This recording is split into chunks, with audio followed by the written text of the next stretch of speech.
Assalamualaikum, salam sejahtera. My name is Muhammad Adin Batuman, Degree Plantation Technology and Management from course Crop Disease Management. Today, I will present fungus Phytophthora palmivera buddroot oil palm. What is Phytophthora palmivera? Is a soil and water pathogen to produce swimming spore to search for weak or damaged plant tissue. It can affect various type of crop: durian, cocoa, oil palm, rubber, black pepper. Is a root stem. Root stem cancer will be as a fruit, bud, root, depending on the type plant and a affected part. Phytophthora palmivera infection process in oil palm, bud root. Inoculum source Phytophthora spores can be in the soil, debris of a dead plant, rainwater irrigation system. It can very active, humid, high rainfall areas such as oil palm areas. Spore germination movement spores. Spores swim to stagnant water in a tree or wetland. To prevent damage, tissue work be exactly damp condition.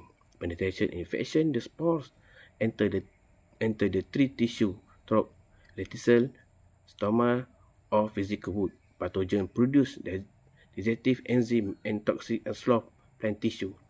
Symptom: spread root, middle bud, root young leaf with a brown, mushy and foul smell.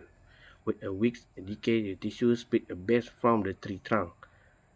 Tree died do not control this disease because a tree from the center crown decay. The tissue is secondary growth site of fungi, a process insect, environmental factor, the acceleration disease factor, high rainfall, poor drainage system, physical wood to do pruning, high density plant, low ventilation.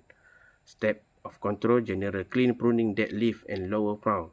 Treatment: use chemical treatment, Fosili, Metali, Macozeb. Apply the Trichoderma species as biocontrol. Plant resistant varieties.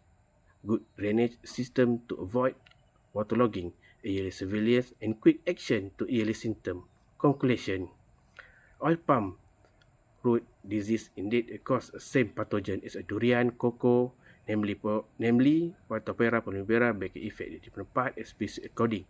The invaded disease depend largely to human water factor, farm management system, and present and vet in column in environment control. The measures should be integrated: nature, ventilation, monitoring, garden, sanitation, chemical, biological treatment, and a water good management. Thank you for my respect the lecture, for talking time to listen to my presentation today.